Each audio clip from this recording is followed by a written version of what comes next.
Hola mis amados, otra vez de nuevo por aquí, saludándolos con gozo y con alegría y deseándoles grandes bendiciones de parte de nuestro Señor, el Rey de Gloria. Hoy el mensaje que tenemos para todos nosotros es el mensaje de la gracia abundante, parte 3. Mi amado, hoy vamos a estudiar algo muy hermoso que yo aprendí desde que por la gracia de Dios, me convertí a este glorioso evangelio de nuestro Señor Jesucristo. Quizás muchas personas no lo han descubierto, pero yo les animo a que lo descubran. Lo que les quiero decir es que cuando yo me convertí al evangelio, encontré algo muy bonito de cómo escudriñar las sagradas escrituras.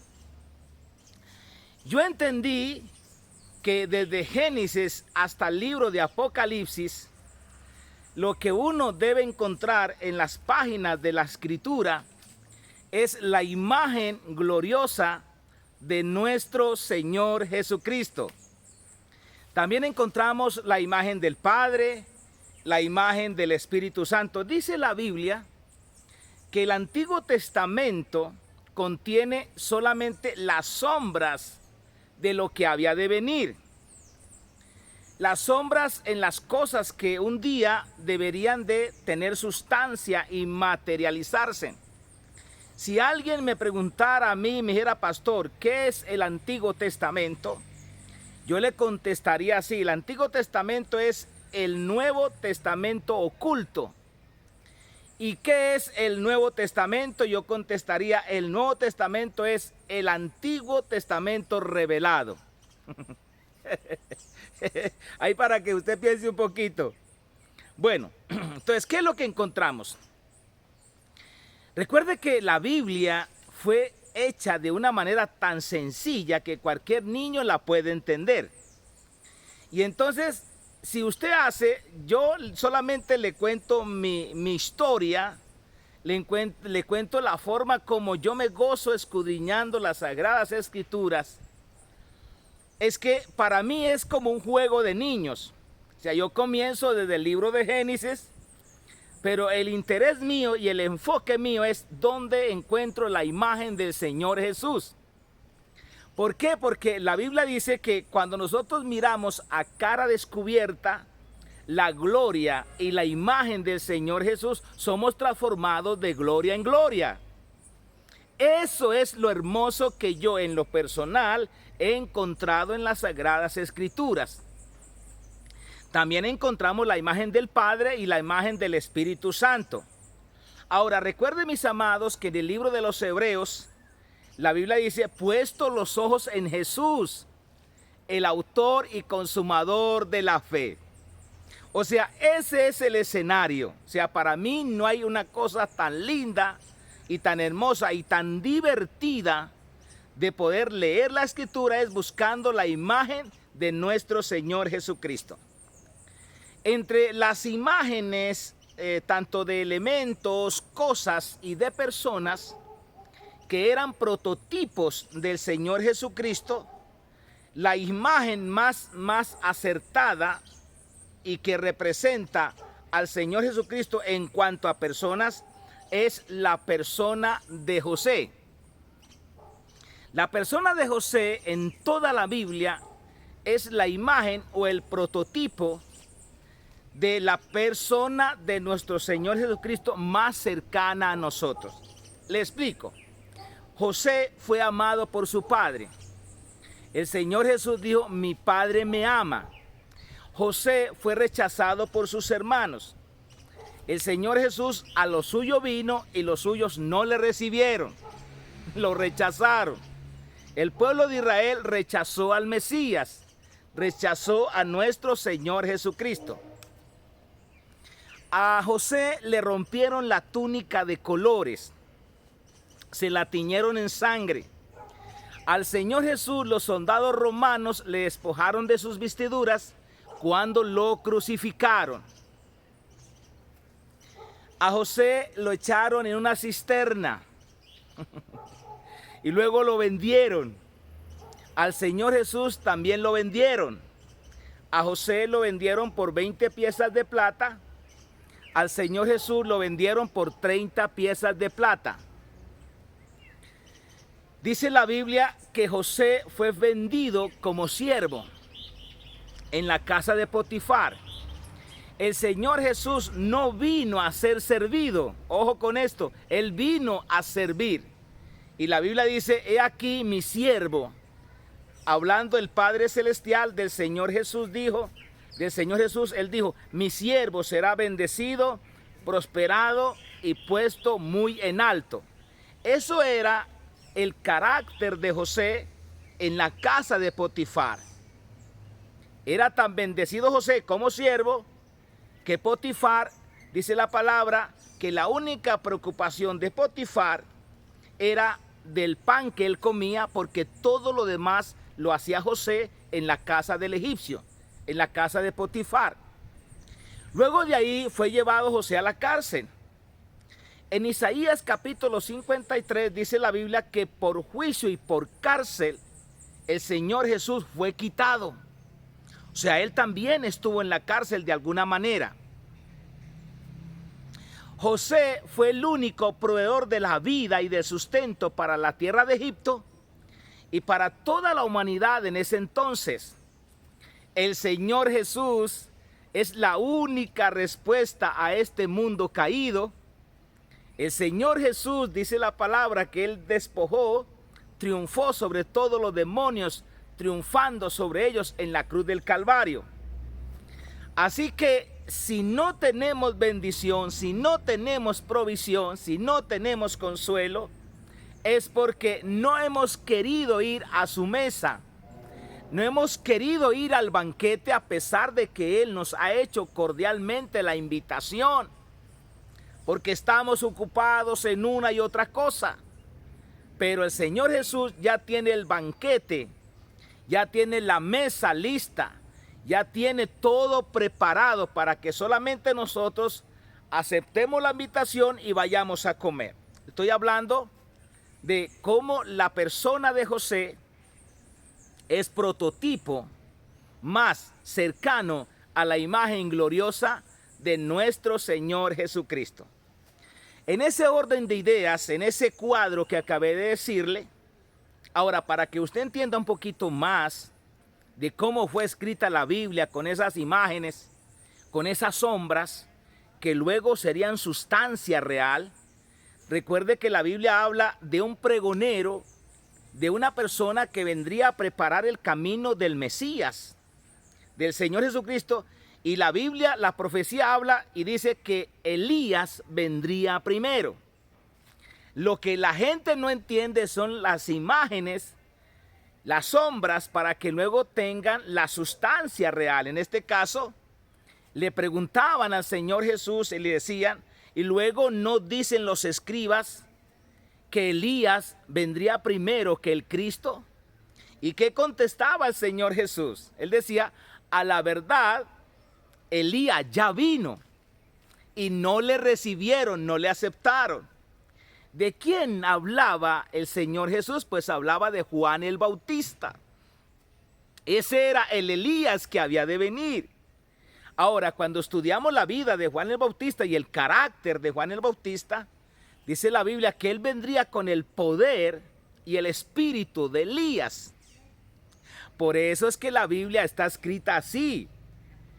Que yo le digo una cosa, si usted lee las escrituras con ese espíritu con el que yo la leo, de poder encontrar la imagen del Señor Jesús, yo le digo una cosa, su vida será transformada, su vida será cambiada.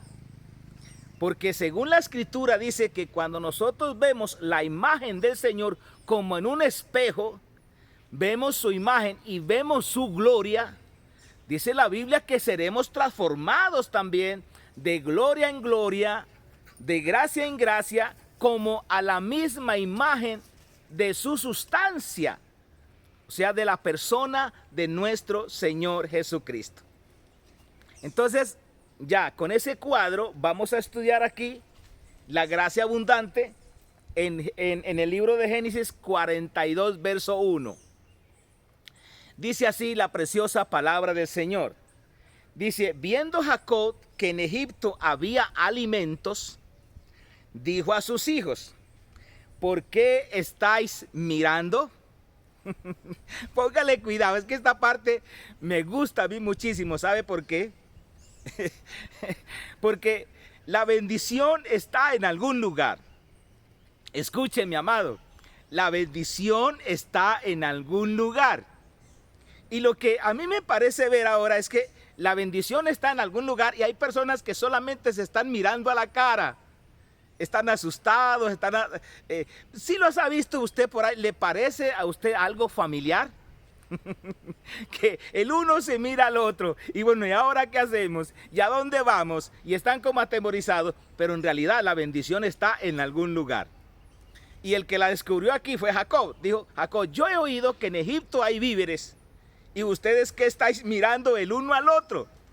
Bueno, la pregunta que nos hacemos, mi amado del alma, es ¿por qué en Egipto había víveres, había alimentos y en la tierra de Canaán había hambruna? Oiga, mi amado, mire, qué hermoso, mire, si usted lo logra entender, en estos mismos momentos, usted sería inspirado por el Espíritu Santo a hacer una oración que yo hice cuando yo entendí esto. O sea, si José representa al Señor Jesús y José ya está establecido en el trono en Egipto, y por causa de José, por la sabiduría de José, Egipto tiene bendición abundante. Entonces, de entradita por sentido común, yo digo, espérate un momentico. Donde está el Señor Jesús, la vida de las personas será diferente. Ahora, si nos remontamos desde el libro de Génesis hasta el Nuevo Testamento, vamos a ver que esta imagen es real. Donde quiera estuviera el Señor Jesús, había acontecimientos hermosos. Por ejemplo, si el Señor Jesús asistía a un velorio, ¿sabe qué pasaba con el velorio? El velorio se acababa. ¿Por qué? Porque Él resucitaba al muerto. Qué lindo, qué hermoso, qué precioso. Cuando la gente tenía hambre, el Señor Jesús les abastecía de alimentos de tal manera que sobraba. Y la gente tomaba lo que ellos querían. O sea, en abundancia. Donde el Señor Jesús estaba y habían enfermos y lo tocaban con fe y se acercaban con fe, todos ellos eran sanados. Entonces, por eso aquí hay un cuadro de lo que es el Señor Jesús en la vida de las personas. Por eso yo le digo una cosa, algo que yo entendí desde que yo me convertí al Evangelio. O sea, yo no llegué al Evangelio para perder mi tiempo, mi amado, discúlpeme por eso. Yo no llegué para perder mi tiempo, ni llegué para probar ciertas cosas. Yo lo que entendí es que la nación o la familia que le abre las puertas a este glorioso Evangelio de nuestro Señor Jesucristo, su vida será prosperada, su vida será bendecida, su vida será transformada. Eso es lo que yo veo en la Biblia, yo no veo otra cosa. Yo veo que dice la palabra que el Señor Jesús vino a predicar la palabra a los pobres. Dice, y el evangelio será anunciado a los pobres. Y uno se pregunta, ¿por qué el Señor le predicaba a los pobres? Pues sencillo, para que no sean más pobres y sean ricos. Ay, ay, ay, quizá le pisé el talón a alguno, el callo a algunos. Algunos religiosos que lamentablemente no entienden la bendición de Dios. Y entonces por eso es que Jacob dijo, en egipcio hay víveres. Ahora, la otra pregunta que nos hacemos, mi amado, y aquí sí tiene que haber sabiduría, si usted la quiere tomar. Mire, ¿por qué? Ya entendemos por qué había bendición en Egipto, ¿sí o no? Por la persona de José, que representa a la persona de nuestro Señor Jesucristo. Ya usted sabe que donde quiera el Señor Jesús se para, ahí está la bendición. Ahí está la victoria, bendito sea su nombre. Pero entonces lo que pasó acá es que, ¿por qué? Es decir, mira, por causa de José hubo sabiduría para poder aprovechar los momentos de abundancia. Por eso le digo, aquí hay sabiduría y aquí hay entendimiento. Porque este periodo de abundancia, que ya todos sabemos que fueron los 7 años de abundancia, que fue el sueño que el Señor le dio a Faraón, que él vio 7 vacas lindas, hermosas, gordas en gran manera, que pasteaban a orillas del río. Él vio 7 vacas y después de eso él vio 7 vacas bien flacas y horribles que se comieron a las 7 vacas gordas. Y la Biblia dice, era tan extremo la fealdad de las 7 vacas flacas que se comieron las 7 vacas gordas y no parecía llenar sus vientres. Y se despertó Faraón y luego se acostó y volvió a soñar otro sueño idéntico. Dijo, vi 7 espigas de trigo bien lindas y hermosas, y detrás de ellas vi que también se levantaron 7 espigas feas, horribles, que devoraron a las 7 espigas hermosas y frondosas.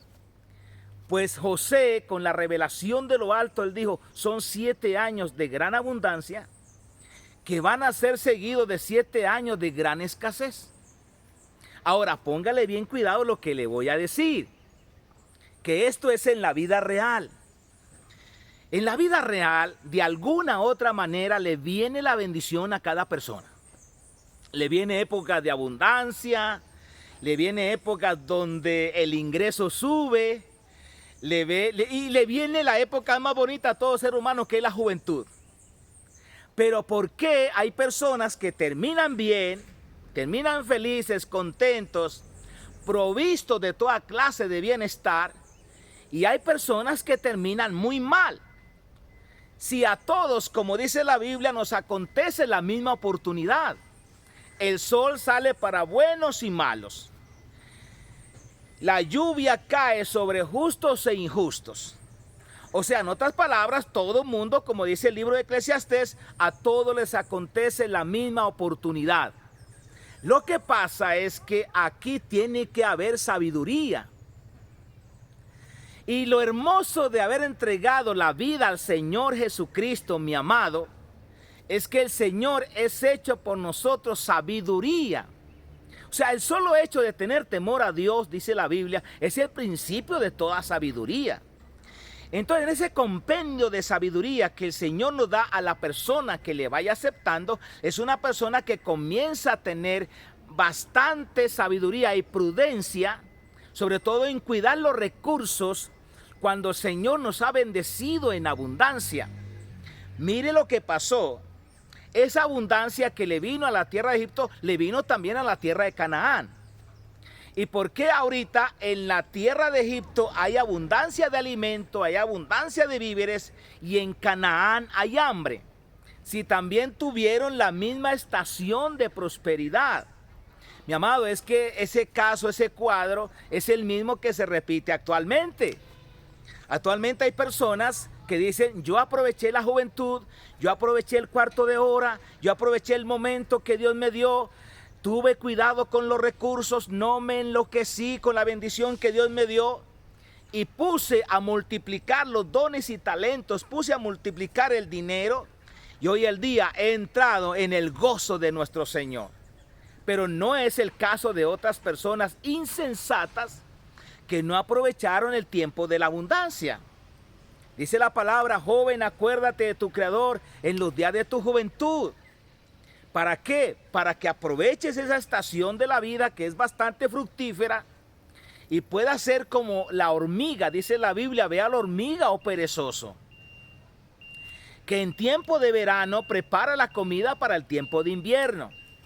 Entonces hay personas que llegan a una tercera edad de la vida y se quejan de lo mal que la están pasando, pero cuando alguien sabio ve atrás y le dice, ¿sabe qué? El problema suyo fue que no fuiste sabio en aprovechar los momentos de abundancia. Pero bueno, con el Señor todavía tenemos oportunidad.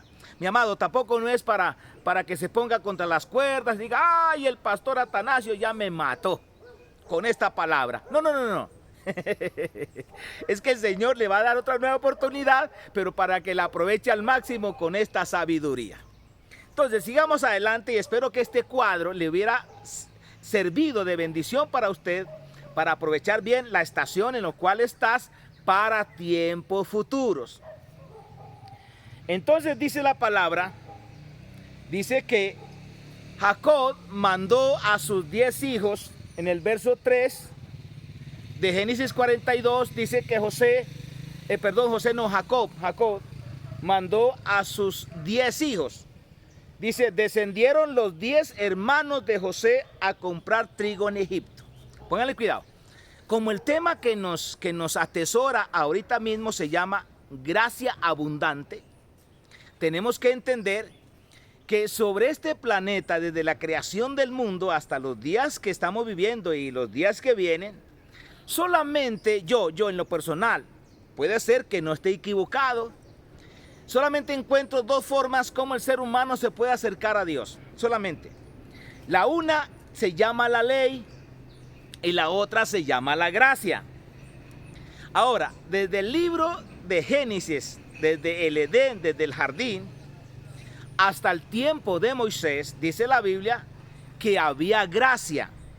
Que no había gracia abundante, porque la gracia abundante, dice la palabra, vinieron con el Señor Jesucristo. Dice la Biblia que la ley por medio de Moisés fue dada, pero la gracia y la verdad vinieron por medio del Señor Jesucristo. Pero desde el jardín del Edén hasta Moisés, o sea, hasta el Sinaí, hubo gracia. La Biblia dice que había pecado en el mundo. Desde Adán hasta Moisés había pecado en el mundo, pero Dios no estaba inculpando a la gente de pecado, pero sí habían consecuencias del pecado, que es otra cosa. Pero Dios no estaba inculpando el pecado, ¿sabe por qué? Porque había gracia. ¿Y por qué había gracia? Porque no había ley. El problema está cuando la gente el pueblo de Israel dejó de vivir bajo la gracia. Y le dijeron a Moisés, dígale, allá en el monte Sinaí, le dijeron a Moisés, dígale a Dios que todo lo que Él nos diga, vea, lo vamos a hacer. Y sabe que al rato estaban adorando a un ídolo. Decían que eran capaces de cumplir con la ley de Dios y con los mandatos de Dios. Y se quitaron de la cobertura de la gracia, del favor de Dios, porque Él es bueno. Y ahora estos israelitas se ponen bajo la ley, que al ratico ya estaban quebrantando el primer mandamiento: no tendrás dioses ajenos delante de mí. Vea, póngale bien cuidado. Ahora, la pregunta que de pronto usted se hace, dice, pastor, ¿en dónde están esos dos grupos? Porque si hay dos maneras de acercarse a Dios, significa que hay dos tipos de personas de las cuales se van a acercar a Dios, nadie más. El inconverso no se va a acercar a Dios de esa manera. El problema está que hay gente en la iglesia que se acercan a Dios bajo la ley, y hay personas que se acercan a Dios bajo la gracia. Ahora, ¿cómo entendemos estos dos grupos? Vea, mi amado, mire, para que usted sea bendecido con esta palabra. El apóstol Pablo, hablando de este híbrido que hay en la iglesia y el cuidado que tenemos que tener los pastores, es no predicar un evangelio híbrido. O sea, no predicar un poco de gracia y un poco de ley. No, el pastor genuino debe predicar una gracia radical. Y si usted, pastor, me está escuchando y no lo han malinterpretado a usted con la predicación, quiero decirle que estás en problemas. Porque las únicas personas que van a ser malinterpretadas, hablando de los predicadores, son aquellos que han predicado una gracia radical. Es decir, no hemos hecho un híbrido. ¿Qué es un híbrido? Pues mira, el apóstol Pablo habló del híbrido que había entre la gracia y la ley, hablando de dos mujeres. Él dijo que Agar, recuerde, Agar, la sierva de Abraham, dice que representa a un monte, al monte Sinaí, que está en Arabia. Y los hijos que ella dé, póngale a cuidado, los hijos que ella dé, dice la Biblia, son para esclavitud. Pero también el apóstol Pablo compara a Sara como el monte de Sión, como Jerusalén celestial, que representa la gracia. Ahora, ¿quién es el padre de ese híbrido? O sea, dice la palabra que para nosotros entender quiénes son los de la ley, quiénes son de la gracia, dice la Biblia, somos hijos del mismo Padre. Somos hijos del mismo Padre, pero de diferente mamá. Por eso, hablando lo que Pablo dijo, los hijos de Agar, que no era la propia esposa de Abraham, sino que por convenio, Sara le dijo que se llegase a Agar y tuvo un hijo llamado Ismael, que en la Biblia, el apóstol Pablo, él dijo, esto representa la ley. Que en realidad la ley o los que son de la ley son los que van a perseguir a los que son de la gracia, según ese cuadro de la palabra del Señor, entre Agar y Sara. Ahora, esos 10 hijos de Jacob que está enviando aquí, enviando a 10 hijos de Jacob, son hijos de un mismo padre, pero de diferente mamá. Porque aquí la bendición más grande, en este cuadro que estamos hablando, mi amado, para que usted tenga conocimiento, estamos hablando que la bendición para la humanidad no viene a través de la ley. Es decir, la respuesta a todos los problemas que tenía Canaán y que tenía Egipto, no lo iba a solucionar los 10 hermanos de José que representan la ley. Por eso dicen que son 10, como los 10 mandamientos. Y la verdadera bendición vendría por Josué y Benjamín, que son hijos de un mismo padre, de un solo padre, pero hijos de una misma mamá. Esta es la bendición, hermano. Esta es la diferencia que hay entre la ley y los que están bajo la gracia. Entonces, ¿a quién envió Jacob a comprar aquí alimentos? A comprar. Póngale cuidado. Póngale a la palabra comprar. La ley demanda, pero no provee. La ley le exige a la persona santidad, pero no mueve un dedo para santificar a la persona. Por eso la ley le exige todo a la persona y la persona en verdad no alcanzará a dar la talla de la ley, no alcanzará. Por eso aquí se llama comprar. O sea, depende del sudor de la frente, depende de su obediencia. Si usted quiere tener bendición por parte de la ley, estás en la lista negra, se lo digo. Amado creyente, estás en la lista negra, porque la ley te va a exigir, pero lamentablemente no te va a proveer nada para cumplir con esa demanda, con esa exigencia. La ley te demanda santidad, pero no santifica a nadie. En cambio, la gracia también demanda, pero lo hermoso es que la gracia provee, bendito sea su nombre. La gracia demanda ser 3 veces santo, pero él santifica a la persona, la gracia. Entonces aquí Jacob mandó a la ley, que son los 10 hermanos de José. Vuelvo y le digo, hijos de un mismo padre, pero de diferente mamá. Ahora, ¿qué pasó?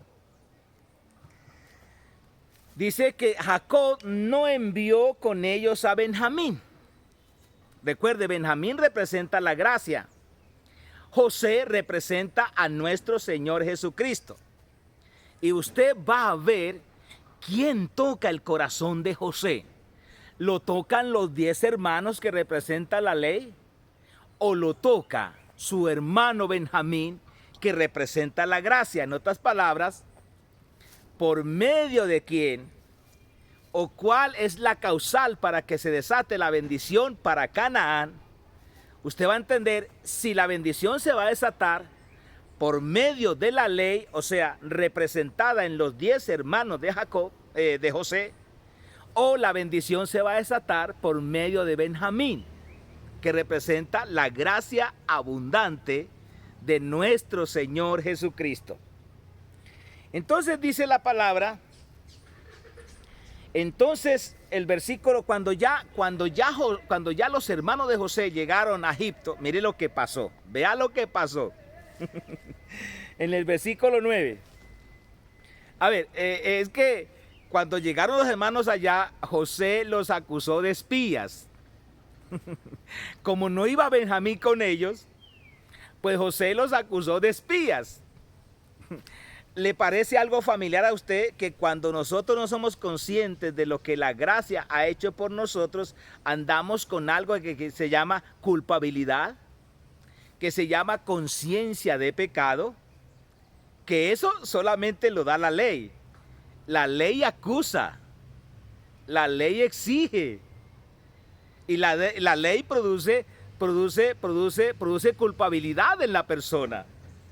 Y entonces tremendo problema se ganaron los 10 hermanos, vuelvo y digo que representan la ley, con el Señor Jesús, que en este caso es representado por José. Van a comprar alimentos y José les dice, ustedes son espías. Y los trató de espías. Ahora, ¿qué pasó en el versículo 9 del mismo capítulo de Génesis? Dice, entonces se acordó José de los sueños que había tenido acerca de ellos y les dijo, espías sois por ver el descubierto del país habéis venido. O sea, hermano, si usted se está acercando a Dios a través de la ley, este es el momento para reflexionar. Cada rato lo van a acusar. Ojo, cada rato lo van a acusar. Porque la ley demanda, pero no santifica, no provee para la santidad. Y siempre la persona, el cristiano, se va a sentir corto. Hoy no he orado lo suficiente. Soy culpable por eso. Hoy no, hace días no ayuno. Tengo culpa por eso. Y como todos los días, lamentablemente, de alguna u otra manera fallamos, a eso sí que es lo peor. Pero este acontecimiento solamente se ve en las personas que están bajo la ley. Porque las personas que están por la gracia no sucede eso, mi amado. No sucede eso. Y usted va a ver cómo la bendición se desata a través de la gracia, no de la ley. Y entonces dice la palabra, dice que José les dijo en el versículo 15, mire lo que les dijo, en esto seréis probados. Vive Faraón, que no saldréis de aquí, sino cuando vuestro hermano menor viniere. Póngale atención. Mire, mi hermano. Vuelvo y le digo, voy paso a paso, voy tranquilo, voy sereno. Porque necesito que usted entienda qué es la ley y qué es la gracia. Porque el tema de hoy se llama Gracia Abundante, parte 3. Entonces, lo que hace la ley es dejar corto a la persona. Lo que hace la ley es que la persona está preocupada por la bendición, pero va bajo sus fuerzas, va bajo el sudor de su frente y va bajo su desempeño humano. Y en ese aspecto la persona, vuelvo y le digo, nunca será lo suficientemente agradable. Nunca, siempre va a estar corto. Siempre va a estar corto. Por eso José le dice aquí a los 10 hermanos que representan la ley. Dice, mire, la única manera que ustedes salgan de aquí y sean libres, porque los puso en la cárcel, sean libres, es que me traigan a la gracia. Es que me traigan a Benjamín. Solamente la presencia de la gracia los va a libertar, los va a bendecir. ¿Cómo se siente usted, hermano, cuando reconoce que todos sus pecados fueron perdonados? Pecados pasados, presentes y futuros. Y que el Señor a usted le dice que ya Él tiene favor en su vida. Y que el Señor no le está mirando su naturaleza o su conducta humana. El Padre Celestial lo está mirando a usted a través de la sangre de Cristo y lo ve perfecto porque lo ve a usted en Cristo Jesús perfecto. Bendito sea su nombre. Y entonces dice la palabra que los puso, en el versículo 17 dice, entonces los puso juntos en la cárcel por 3 días. Por 3 días, mi amado. Ay, bendito sea su nombre. Yo la pregunta que le hago a usted con todo el corazón es, desde que usted llegó al Evangelio, ¿se siente libre o se siente preso? Si se siente preso, es decir, si no siente la libertad del evangelio, ojo, libertad, no estoy diciendo libertinaje, que es otra cosa. Entonces, si no siente esa libertad, dice la palabra, donde está el Espíritu de Dios, allí hay libertad.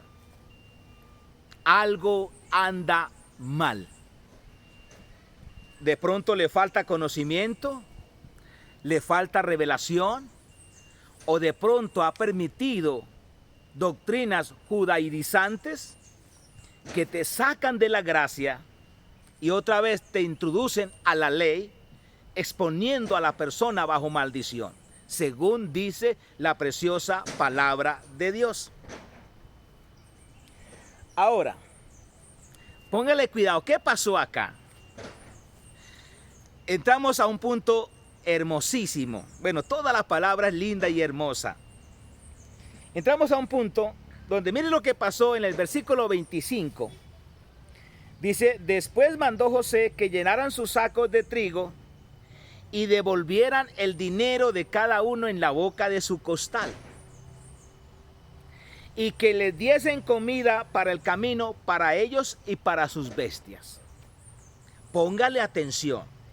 Mire cómo Dios de alguna manera le quiere expresar al hombre que Él es bueno. Que Él es bueno. Yo le hago una pregunta. Desde la salida de Israel de Egipto hasta el monte Sinaí, nadie estuvo enfermo. Y nadie murió tampoco. ¿Por qué? Porque estaban bajo una cobertura de la gracia. Y la pregunta que nos hacemos es, ¿había pecado en el pueblo de los hebreos? ¿Había pecado? Claro que sí, había pecado. Ellos cada rato se quejaban, cada rato murmuraban, pero estaban bajo la protección de la gracia, que se llama favor inmerecido. Estaban bajo la sangre del pacto del Cordero. Que esa es la gran diferencia entre la ley y la gracia. Las personas bajo la ley se van por sus obras, se van a obtener la bendición por conducta.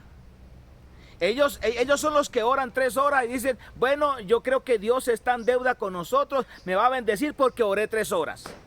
Son los que ayunan 1 día, 5 días, 10, no sé cuántos días. Y dicen, Señor, yo creo que usted está en deuda con nosotros porque hemos ayunado tantos días. Y si está el diablo por ahí escuchando al lado, ¿sabe qué le dice? Hey, fulano, usted dice que Dios está en deuda porque usted oró 3 horas. ¡Ja! Gigi Ávila oraba 10 horas diarias. Y saca pecho, no, es que Dios me va a dar la respuesta porque ayuné 5 días. Y viene el diablo y le dice a través de la ley, le dice... Gigi Ávila ayunó 41 días.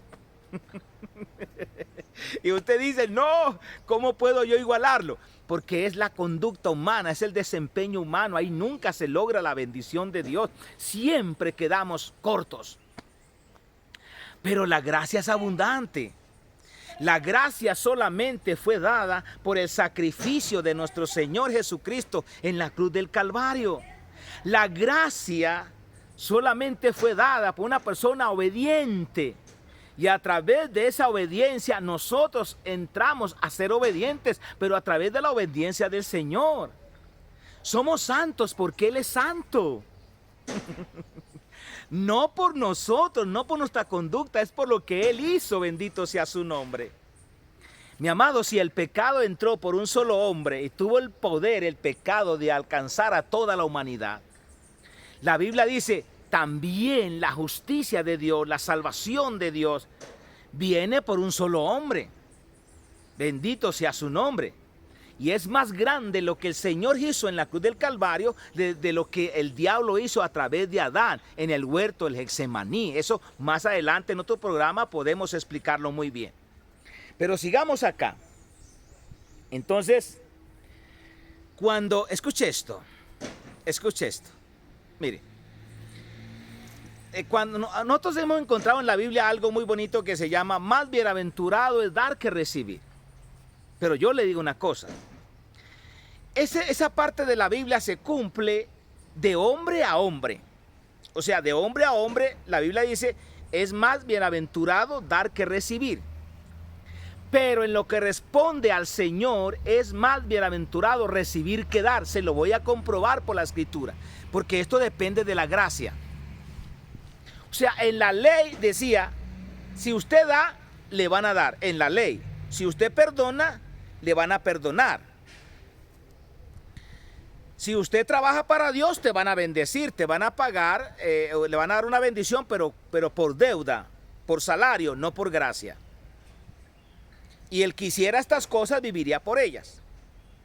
Pero en la gracia no es así. Mire, es que le estoy hablando aquí, ¿por qué José le dijo a su mayordomo, que el mayordomo representa al Espíritu Santo? Le dijo, mira, el dinero de esas personas, devuélveselo en su costal y dales comida para ellos en el camino y para sus ganados. Entonces la pregunta que yo me hago, ¿acaso ellos no vinieron a comprar? Sí, vinieron a comprar porque pertenece a la ley. Porque con la ley ganarás el pan con el sudor de tu frente. O sea, si tú haces, te bendecimos. Pero si no haces, te maldecimos. Entonces, bajo la gracia, aquí hay un tema muy bonito. Y solamente se lo voy a explicar en cortas palabras lo que pasó en la casa de Lázaro. Dice la palabra que el Señor Jesús fue invitado a Lázaro, ¿sí o no? Pero mire lo que pasó en la casa de Lázaro. Dice la palabra que María se sentó a los pies del Señor Jesús a recibir, escuche esto, solamente a recibir. En cambio, Marta, que tipifica la ley, estaba preocupada, desesperada, estresada, haciendo un trabajo de servicio para el Señor Jesucristo. Pero si nosotros comparamos cuál es el resultado de estas acciones, nos damos de cuenta que el Señor no se va detrás de la ley. En este caso, Marta representa la ley, porque representa el sudor de la frente, representa la conducta, representa el desempeño, representa la fuerza humana para hacer un servicio para Dios. Escuche bien, para Dios. Pero mire lo que el Señor Jesús le dijo a Marta cuando Marta se quejaba. Porque lamentablemente, si nosotros miramos el comportamiento de la gente de la ley versus al comportamiento de la gente de la gracia, los que más se quejan son los de la ley. Son los que dicen, hemos sido fieles, pero no aparece la bendición por ningún lado. En cambio, los de la gracia van reposados, van tranquilos, van confiados en que toda su provisión depende de la fidelidad de nuestro Señor Jesucristo hacia el Padre Celestial y la obra completa del Señor Jesús en la cruz del Calvario. Y Marta estaba así estresada, angustiada, pero María estaba reposada a los pies del Maestro.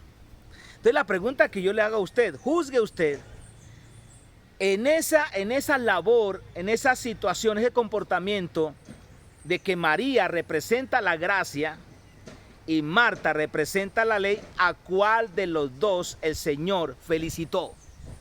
Pues sencillamente el Señor Jesús le dijo a Marta, Marta, Marta, Marta, afanada y turbada estás con tantas cosas de la vida. Pero solamente en la vida una cosa es necesaria. ¿Cuál? Dice la Biblia, dijo el Señor Jesús, María escogió la buena parte, que fue sentarse a los pies del Señor, escuchar la palabra con toda la atención. Mire, mi amado, quizás usted dice, pastor, pero yo he luchado, he peleado y yo no veo la respuesta. No ve la respuesta porque usted está al estilo Marta. Yo le hago una pregunta aquí entre nos y que nadie lo sepa. ¿Cuánto tiempo saca usted de calidad para sentarse sin ninguna distracción a leer la palabra del Señor y a recibir de Él? Vaya a ver. Ahora, esto no lo estoy mandando a que haga lo de la ley. Porque la ley dice, es que yo he orado más que usted. No. La ley lo hace con el objetivo de que le paguen. De torcer el brazo de Dios. De que Dios esté en deuda. La gracia no. La gracia, uno se sienta, es solamente decir, Señor, te doy gracias. Eso ya está hecho. El milagro ya está hecho. La provisión ya está hecha. La mesa está servida. Señor, gracias. No hay nada que yo pueda hacer para ser más agradable, ni no hay nada que yo haga menos para ser menos agradable, Señor. Gracias, porque ya soy completo en nuestro Señor Jesucristo. Mi amado, mira, hasta aquí vamos bien. Vamos entendiendo la gracia abundante. Vamos a dejar acá, porque el tiempo se nos fue. Pero vamos a traer la otra enseñanza que se llama Abundancia Gracia, parte número 4. Donde vamos a seguir explicando en qué paró todo este cuadro tan bonito. Entre José, que tipifica al Señor Jesús, los 10 hermanos de José, que tipifica la ley, Benjamín, el hermano menor de José, que tipifica la gracia. Y va a quedar impactado, mi amado. No se pierda la siguiente enseñanza, para que sepa usted cómo Dios quiere bendecirnos, cómo Dios quiere prosperarnos, cómo Dios quiere llevarnos a habitar en lo mejor de esta tierra, en lo mejor de Egipto. Así que no se pierda, porque esa va a ser la cuarta enseñanza de la gracia abundante, parte 4. Que Dios me lo siga bendiciendo y nos vemos aquí en la próxima.